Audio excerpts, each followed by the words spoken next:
Our next speaker is Dr. Chris Wordsworth from Imperial College Healthcare NHS Trust, and he will be speaking about ERCP services and cholangiocarcinoma.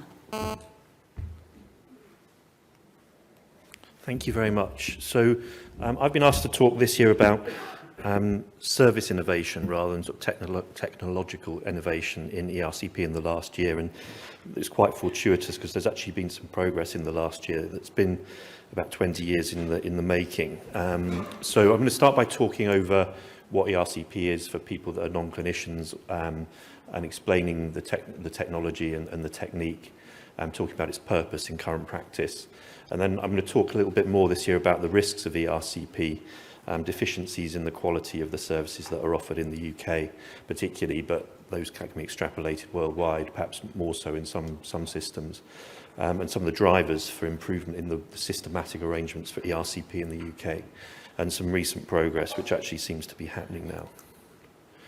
So just to touch on the anatomy, it's important to say that ERCP really only has an application in extrahepatic cholangiocarcinoma, so disease at the hilum or below, so this area of the liver. Often we're dealing with gallbladder cancer that impinges on the common bile duct, and then right down to ampullary, and obviously there's an application in head of pancreas tumours, but that's outside the discussion today. The other thing to say that does feed into all of my sort of talk, or the second part of my talk today, is that ERCP actually most commonly is used to manage gallstones, so benign biliary disease causing obstruction or partial obstruction. But as a point of principle, cholangiocarcinoma and hilar cholangiocarcinoma is the most difficult element of ERCP. So when I'm talking about service developments, that obviously applies to ERCP for all applications. But some of the things I'm going to talk about are particularly important in management of cholangiocarcinoma because those are the most demanding of procedures. So the purpose of ERCP in cholangiocarcinoma is to aid diagnosis. It's really the primary cause that we would be doing the ERCP. We're principally doing it for treatment and to relieve jaundice. And the reason that's important is it improves the patient's symptoms, particularly itch, and the very poor appetite and lethargy that comes with biliary obstruction or partial biliary obstruction. And improving those symptoms and improving the patient's biochemical markers, so the degree of liver dysfunction, is very important because the patient can't proceed with chemotherapy or in some situations surgery when they've got established deep jaundice. So this is a typical setup in an ERCP room, and the reason I've put this in, it just shows you that it's quite a crowded room, and you've got an X-ray system here giving this image on the left, and you've got an endoscope in the patient here, which is the bit that we manipulate, and which gives an endoscopic view up here. And these are the sort of pictures you get when you're in the patient's duodenum. So that's a normal ampulla, so this is the bit where the bile duct joins into the duodenal wall, and you can see the lining of the duodenum here. We've introduced a wire and then a catheter, an injected dye, and then we've done something called a sphincterotomy. You can see this sort of blanched or charred area where a heating element has been used to make a little cut, which is called a sphincterotomy, and that allows better access to the bile duct and allows us to introduce bigger instruments into the bile duct, and also if we were extracting stones, to pull out quite big stones. Sorry, and this is the X-ray image on the side here that sort of lines up with these endoscopic images. So this image shows some X-ray pictures at ERCP of a hilar cholangiocarcinoma. Here you can see a little bit of cystic duct going off to the gallbladder. This is up into the liver. That's the left side of the liver with not much contrast in it because this stricture is affecting the join of the two main ducts, and that's the right liver there with a wire going up into it.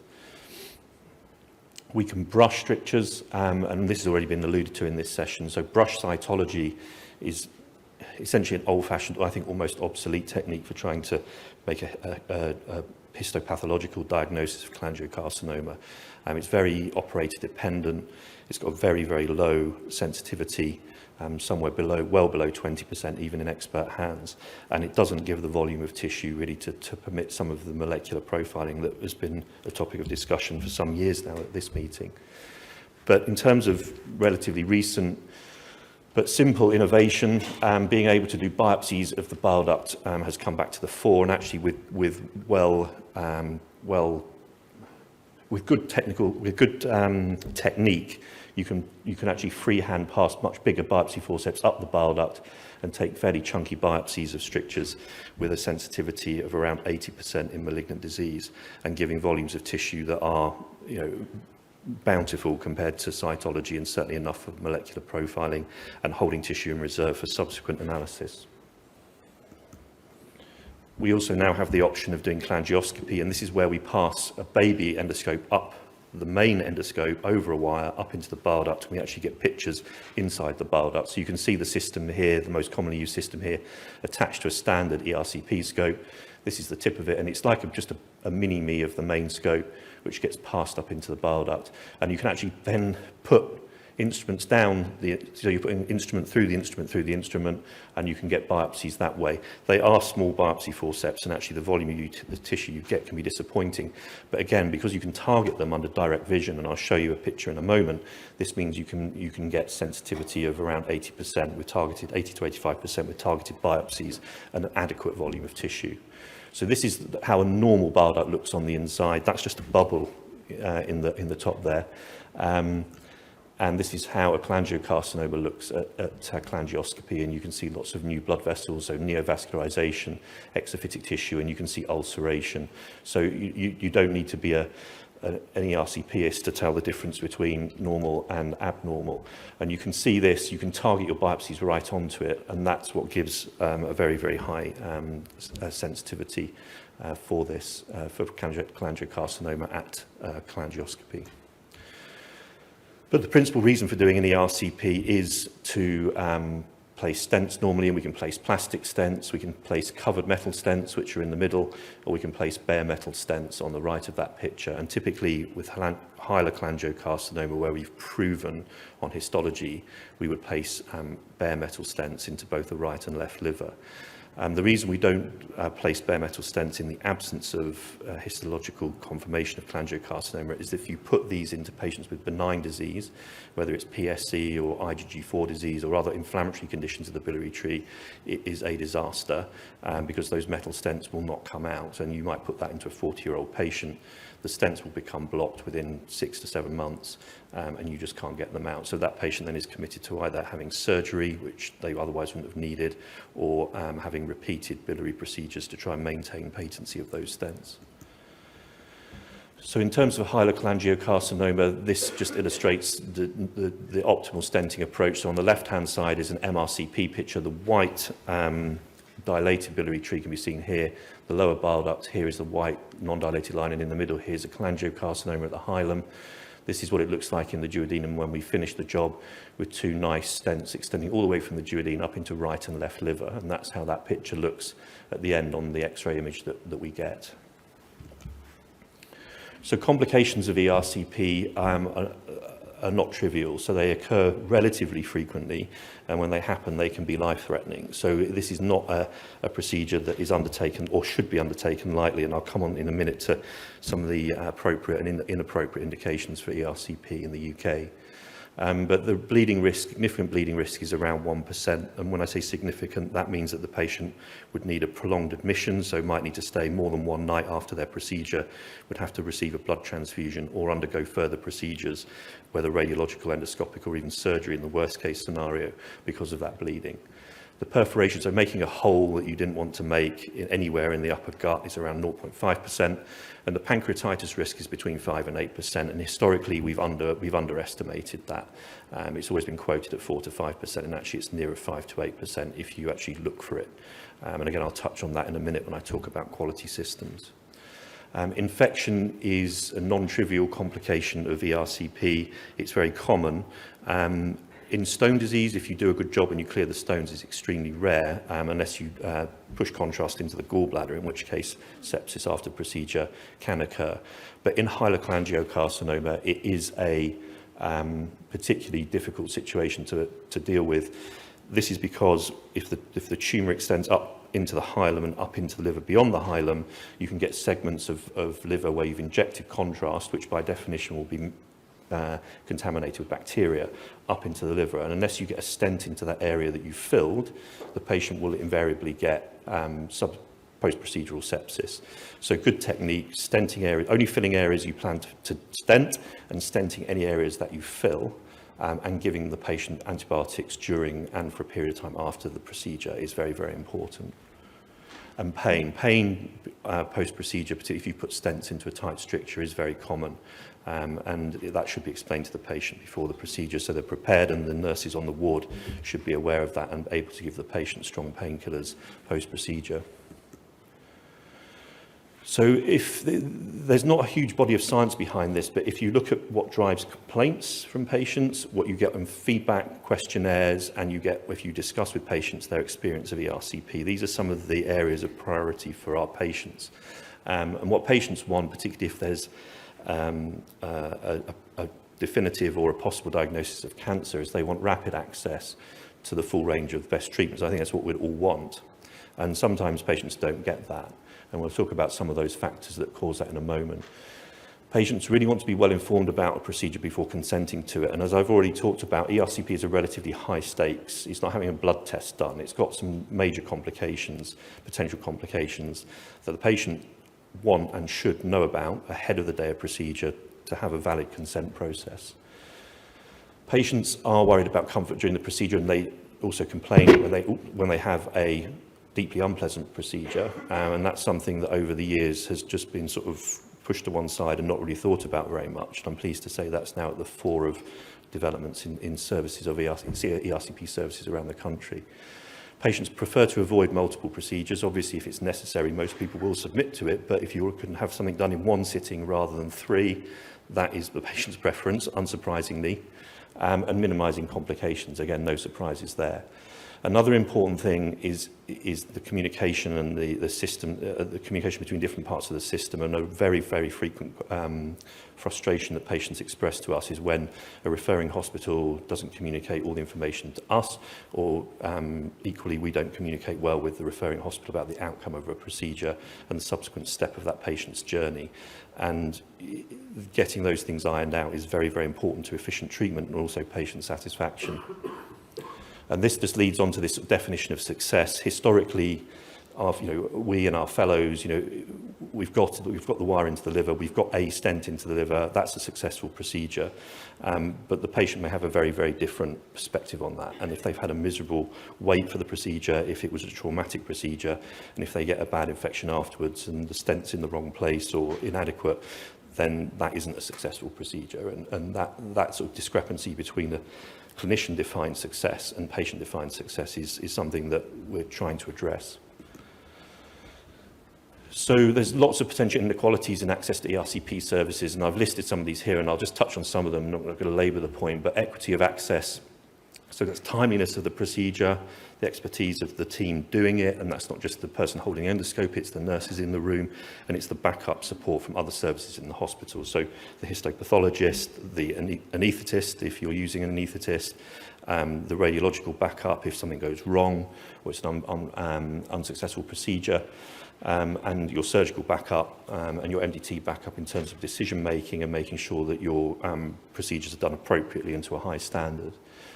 Variation in complication rates, they do exist. There's significant variance in case selection, so this is very, very important because from the most recent data, it's clear that there are some patients undergoing ERCP, not typically for cholangiocarcinoma, but for suspected stone disease, that actually there is no evidence to support a stone being there, and the patient is exposed to an ERCP unnecessarily.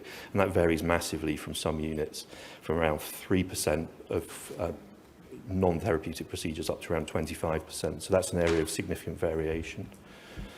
There's inequality and variation in the quality of training, and there's a huge variability in the quality of communication between referring centres and specialist centres and access to CNSs to support ERCP services.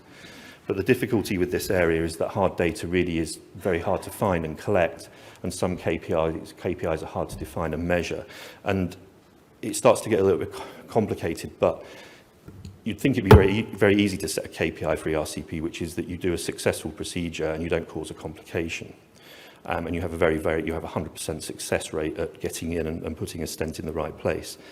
But the problem is you have all these the law of unforeseen circumstances. If you set a target of 100% success, your complication rate will go up because people will persevere in a situation where actually there's something in the back of their mind saying, back off, stop. Equally, if you have very, very strict low complication rate expectations, your success rate drops because people think, oh, I need to be very cautious here, and they don't actually press on with the procedure when they ought to and finish the job.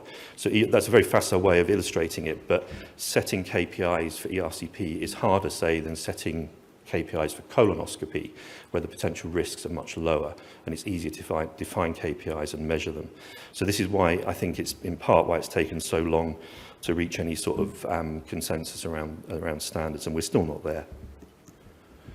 So just talking about the pathway to where we are now, it has taken a long time, almost 20 years. There was an NCPOD report in endoscopy and specifically into ERCP in 2004, and this drove a huge amount of improvement in colonoscopy and GI bleed management. But actually, although it made recommendations around ERCP, changes have been a very long time in coming. It did trigger a BSG-led project in 2014, which really defined the problem, established a working group and did start to set out some cautious standards around expected volumes per centre and some standards around what services should offer and practitioners should offer. And they even went as far as to set some, not in my mind controversial, but they were controversial numbers, which is that each individual ERCP practitioner should do 75 procedures per year. Each unit should have a minimum of 2 practitioners, and so the unit should do a minimum of 150 a year, which doesn't seem controversial to me, but remains controversial. So in 2021, there was an RCP JAG census project around endoscopy generally, and ERCP is around 2.5% of the total number of GI endoscopies done per year, but does have, by some margin, the greatest risk of causing the patient harm. There are still wide discrepancies in case volume, from under 100 per unit to over 1,500 per unit in the UK. And one of the things, it's not particularly relevant to cholangiocarcinoma, but I think one of the interesting observations, this is incredible, only 3% of the doctors performing ERCP in the UK are female. And it's not relevant to sort of cholangiocarcinoma specifically, but I think it just emphasises how distorted or suboptimal the way that we train people in ERCP, select people for training in ERCP, and develop them into the service. A study of HES data in 2022 found that 24% of units weren't meeting the recommended, because it's only a recommendation number of procedures per year. And then really the momentum started to build in 2021 with the Getting It Right First Time project, which was a nationwide project, which highlighted the need and actually got some traction. Still referring back to this project from the BSG in 2014, and not actually itself stating any particular standards, but referencing that as probably being about right. Sadly, there was a big scandal in 2021 that reached the national press and the BBC about ERCP in Nottingham. And this was around patients with gallstone disease, but the principle applies that they had 4 deaths within 6 months from pancreatitis. And the criticism by the coroner wasn't of how those procedures were conducted, it was about case selection, because I think those patients actually, in hindsight, probably shouldn't have had an ERCP. But it did bring things to the fore politically and within sort of medical governance. And NHS England Endoscopy Transformation Project started in 2023, and there's a pending BSG census, updated census for ERCP in the UK. So there's some real momentum now. And this NHS England project has formed an expert advisory group, which are now circulated some preliminary proposals for consultation. And I was going to, on my last couple of slides, talk about those now. So the plan is to develop clinical outcome and quality indicators and look at health equality and the pathways and the best models for care. And as you'd expect, it's likely to form a hub and spoke with 6 to 8 units feeding into a regional hub for expert ERCP. They're planning to set specific standards that affect the services, the individual practitioners within those services, and also the network as a whole. In terms of the services, looking at what is the minimum number of procedures should be done per year in each of these units, what governance processes they have in place, what staffing do they have, what accessibility do they have in week or out of hours, and having adequate and good quality physical resources and infrastructure. They're planning to set up peer review within the network for all practitioners, so an individual clinician. There will be constructive and appropriate scrutiny of each individual's performance. The network will agree these KPIs and audit it per individual endoscopist, and this should lead to it being accredited by JAG, which is the entity that accredits endoscopy units and also individual endoscopists in their performance in gastroscopy and colonoscopy. And then the network standard, so this will look at the way that the ERCP service are integrated with other specialist services, because, I mean, Hassan speaking next, there's not much point having your ERCP service working in complete isolation from your regional HPB service, and obviously making sure that there's some common sense and pragmatism about how those services are aligned and co-located makes a lot of sense. And also importantly, and this is what will give this teeth, is the way that these services are commissioned and paid for. Because if you just release vague guidelines, they rarely result in the desired effect, as you can see from the 20-year process this has taken. So I'll skip over this because it's a fairly facile proposed pathway for the patient being consented for the procedure, being determined to have their procedure and appropriate for the procedure, having it safely, and then appropriately followed up, which does seem that it's stating the obvious, but it's really the first time that this is being proposed as being something that will be mandated and then audited against. So in summary, ERCP remains important in the diagnosis and management of cholangiocarcinoma in terms of getting diagnostic tissue, some information that contributes to staging, and principally treatment with stenting, either preoperatively or palliatively, or to permit oncology treatment, including the new molecular products. We can get good volume of tissue now, which feeds into that too, and we can obviously place stents. These are relatively high-risk procedures, and serious complications occur and will occur even in the best of centres, but managing that is an area of the potential improvement. It's very, very important that we get things right first time. Getting histology, we already alluded to today, we're in there to put a stent in, let's get adequate histology at the first procedure, let's not have patients having to have second procedures or delays to diagnosis. There is inequitable access in terms of timeliness, technology and the MDT expertise, including access to anaesthesia during procedures, and this is something I'm very hopeful now, even compared to a year ago, we'll get somewhere in the coming 2 years or so. We need to get the basics right, and for the clinicians or the trainees in the room, getting the sequencing of imaging right with ultrasound and CT and EUS, if possible, before we do the ERCP is very, very important. Doing an EUS after the ERCP is a nightmare because the ERCP, the stents, give lots of artifacts. So doing things in the right order is very simple, but it often doesn't happen. Getting adequate tissue acquisition and optimal biliary drainage at the first procedure is essential, though I guess isn't fair, but is very, very important, and we should be looking to minimise complications. Patient experience in ERCP can often be unsatisfactory, and fortunately now I think there is a systematic service reconfiguration on the horizon, and as one would expect, it will be a hub and spoke approach to ERCP in the UK, but how that looks in reality is obviously still to be determined. And I think that, just to conclude, that these are areas where patient involvement is important. And I was just talking to Helen yesterday evening that, as far as I can see, the current draft programme for the improvement project doesn't have any patient representatives on it. So that's something that I hope we'll be able to resolve before this project reaches conclusion. So thank you very much. And I think we're having questions on the panel.